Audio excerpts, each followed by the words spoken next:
vous avez été nombreux à me demander des vidéos, puisque c'est vrai que depuis un certain temps, j'ai préféré la plume à la caméra, parce que j'avais envie, et puis comme vous le savez, j'écoute toujours mes vibrations, donc si ma vibration m'emmène sur de l'écriture, je pars sur de l'écriture. Sauf que là, vous avez quand même été plusieurs à me dire, mais Elvina, on ne te voit plus derrière la caméra. Donc je reviens et en plus c'est la meilleure période pour cela puisque nous abordons 2018 et l'année dernière j'avais fait une série de vidéos, je vous encourage vivement à aller les regarder puisque c'était sur comment établir au mieux ses objectifs pour pouvoir les réaliser au cours de l'année.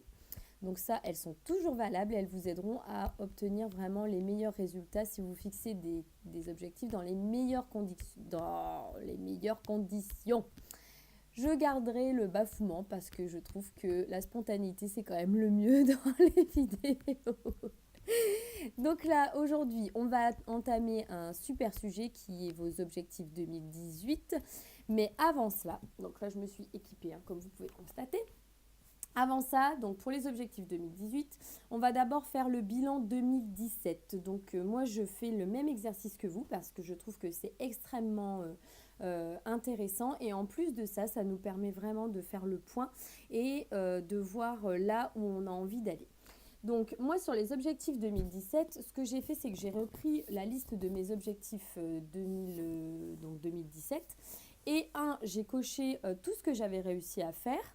Deux, j'ai fait un peu le point sur ce qui n'avait pas été finalisé. Pourquoi? Déjà, ça n'avait pas été finalisé. Et la deuxième question à se poser, c'est aussi, est-ce que vous avez envie de les garder? Donc, on finalise, d'accord, on fait un peu le bilan.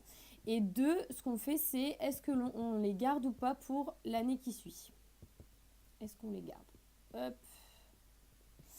Donc, vous allez voir mon petit tableau, je vais l'utiliser beaucoup dans mes vidéos parce que je le trouve ultra pratique. Et je sais pas pourquoi celui et moi, on s'entend bien. Donc je vous le garde pour la suite. Donc vous faites la liste. 2, ce que vous faites, c'est savoir est-ce que les objectifs ont été atteints ou pas. Et 3, est-ce que vous voulez les garder pour cette année et on verra ce que l'on en fait. Bon. Sur la première étape, je pense que c'est bon. Je vais vous en faire une autre tout de suite après sur qu'est-ce qu'on fait de cette belle petite liste. Alors, à vos crayons, soit vous avez déjà votre liste et dans ce cas-là, vous pouvez faire le bilan, soit je vous conseille d'essayer de vous remémorer les objectifs que vous vous étiez fixés en 2017 pour faire le point. A tout de suite pour une nouvelle vidéo sur qu'est-ce qu'on va faire de cette belle liste. À très vite, bisous!